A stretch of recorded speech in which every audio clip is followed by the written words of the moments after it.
I saw the Motu movie, Masters of the Universe. Okay. And your thoughts? I really liked it. I liked it. My biggest negatives, I'll get those out of the way first, would probably be, well, I think my biggest one's probably like Skeletor dying. Like he just straight up kills Skeletor. Did you see the after credits though? I just saw the She-Ra part. Was there more? And I missed some? Okay. Evil-Lyn picks up his skull, and then you hear the Skeletor laugh. So okay, because I noticed Evil-Lyn. I thought she was just saving her own skin though, because like Skeletor's always choking the poor bitch. You can't choke Alison Brie like that. What the fuck is wrong with you, man? That's like the best Evil-Lyn too. Like, goddamn. The characters were all good. It was crazy seeing So, okay, let's talk about this. Remember when we were very first starting the podcast and you first told me about like the Spec script for this movie or whatever? Yeah.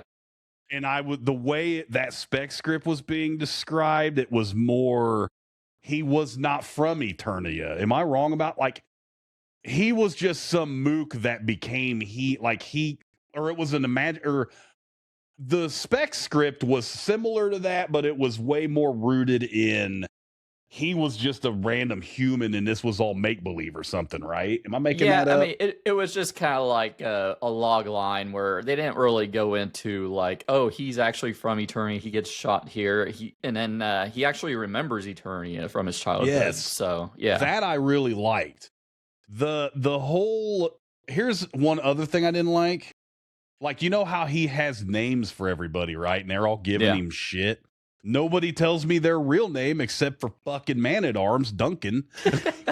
You know what I mean? I thought that was funny, weird. Though. And then they kind of embrace it. It's like they do, yes. Fisto. I thought that, Fist, all the character designs were good. All the action was really. One thing that was kind of, did it seem to you like in some parts like the video was sped up, maybe just a little bit? There's a lot of like really fast movement in some of those fight scenes, like faster than a human can do. And it looked good though.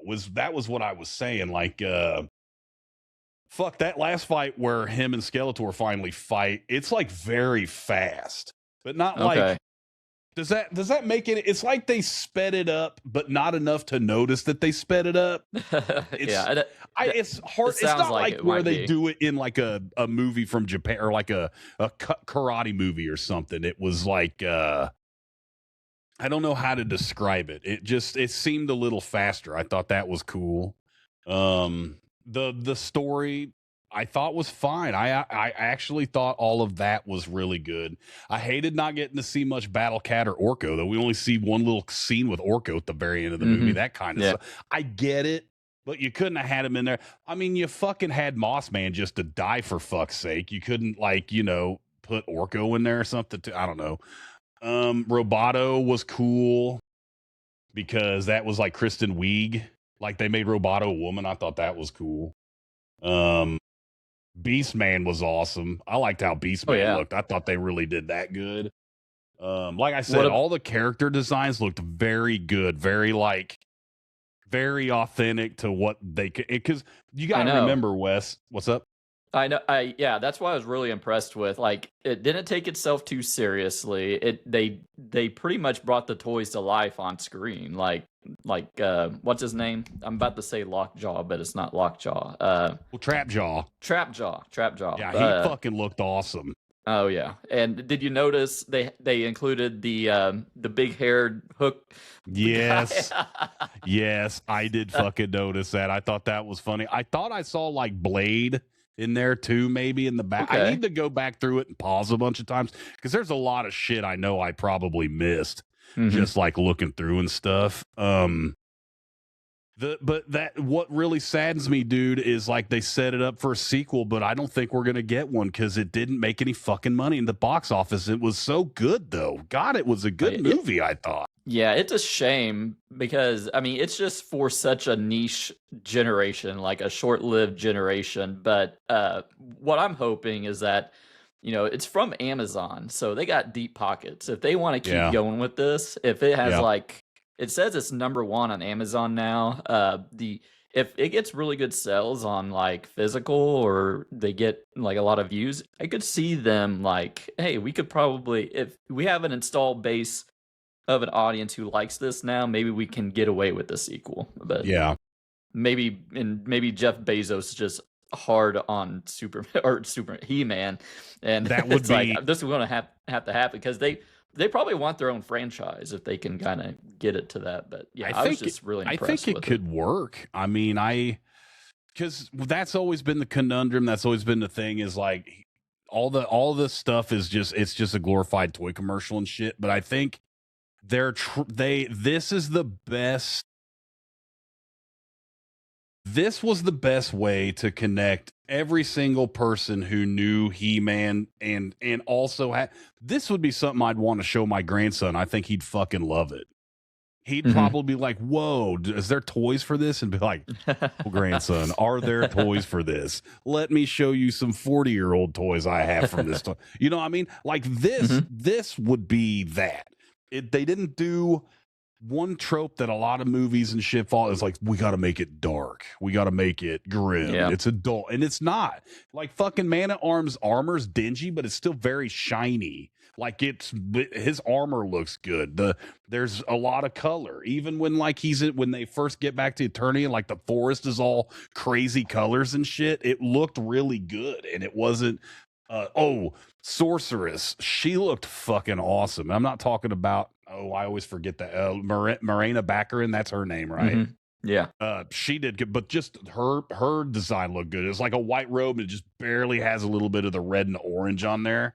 I thought that was cool. And then when she's like a bird, and she comes to talk to Adam when he's like back, he gets stabbed or whatever, that was cool. I don't know. I really enjoyed it. And the guy playing He-Man was really good. Everybody killed it. Skeletor, everybody was talking about how great the Skeletor performance was. I thought it was good. You didn't have to see Jared Leto like at all. That was cool.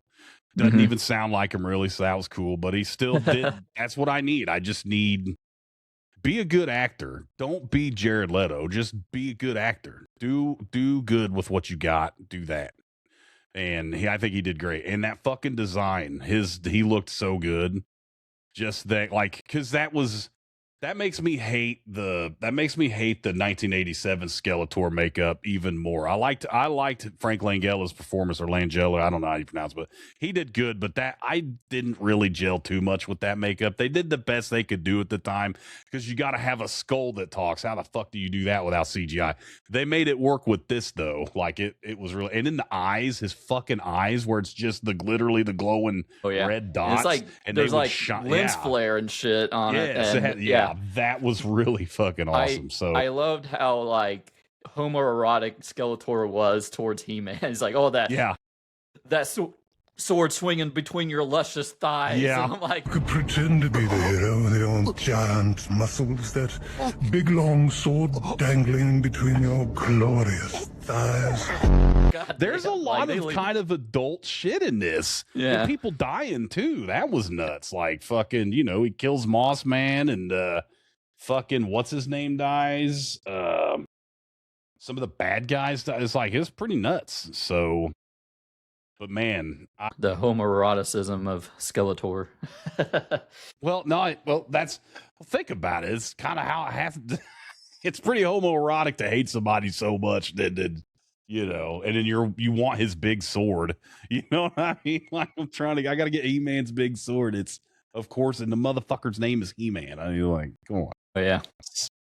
But yeah, I think I really hope we can get another one. If we don't get any other, or if they're, if He-Man 2 is going to have She-Ra in it, that's going to be cool. Was She-Ra anybody important? Was that like an actress? I would say it was just like a placeholder, because that's what I thought.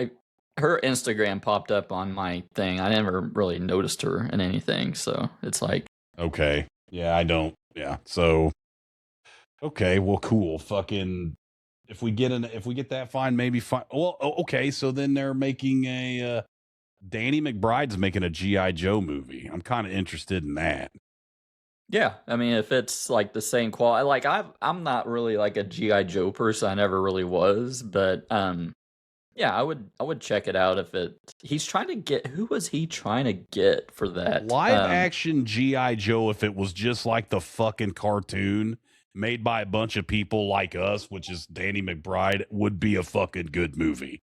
It Okay. will it if you don't make it like that one that came out in 2010 or whatever. Again, let's take something and make it all dark and heavy and fucking nothing can be the color red unless it's a bad guy or blood. Well, Shit like you were okay. That's a point I wanted to bring up. Is like you were talking about like how everything's so vibrant and everything, and He-Man. It seems like we're getting to the point where we're not embarrassed by the source material. Let's just lean into it. And then I Yeah. just seen that fucking Avengers Doomsday trailer, and everything's so dark and black and muddy. Look, Yeah. I'm like, what the? Why are you doing this still? Like, I know we get Cyclops with the Jim Lee era suit and everything, but I mean, everything looks so dark and shit. I'm like, aren't we over that? Let me bring up an anecdote of my real life, and this might be kind of dark, but I'm going to say it anyway. When I was in the military and I was in fights, it'd be a nice sunny bright day. All the colors were normal, you know what I mean? There'd be birds chirping sometimes.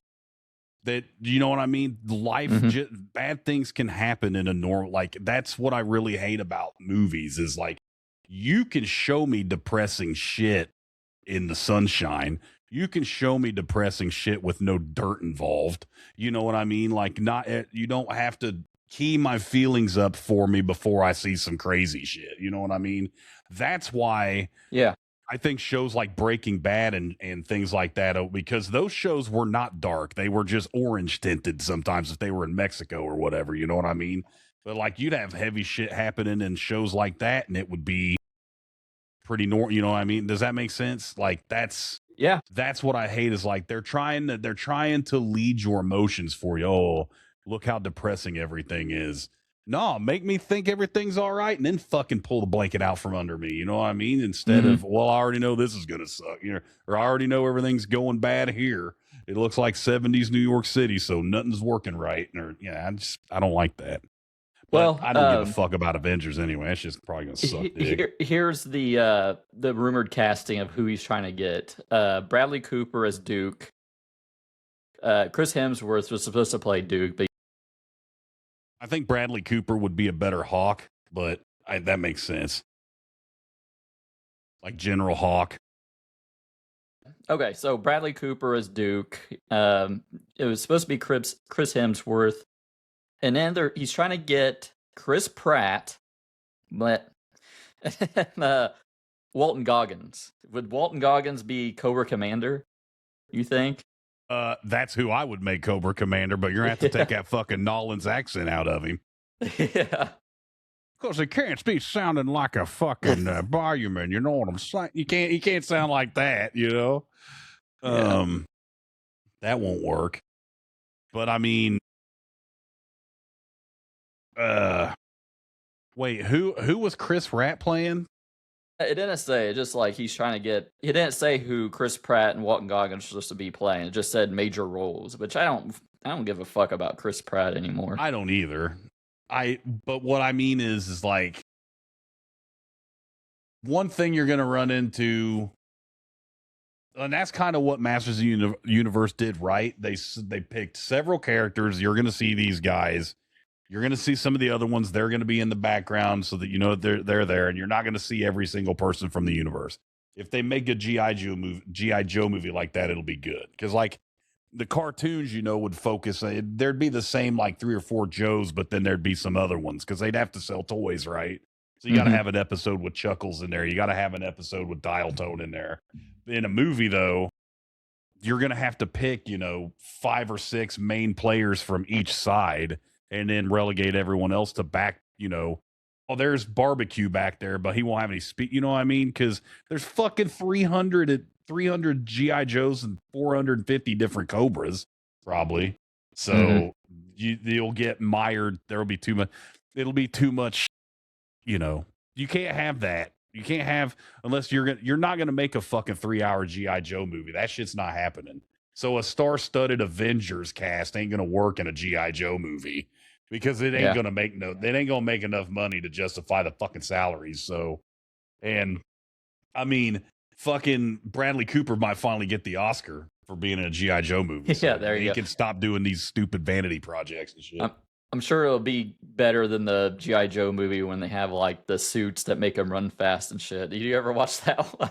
Yeah, I did. Yeah. Fucking sucked. Yeah. Yeah. It was terrible. So. It was fucking, and I'm a big G.I. Joe head, but I like Danny McBride. He's a child of the 80s, so I think he's in touch with the source material enough. So I think I could be wrong. I think he's been in talks with like the original comic creator, unless I'm completely Larry Hama was his name. I think, unless I'm fucking completely wrong. I might have misread that, or I might be. I hope Larry Hama is still alive. I think he is. I'm just not talking out of the side of my fucking neck. I'm not sure, but I don't know. You got toy movies, you got action figure movies and stuff like that.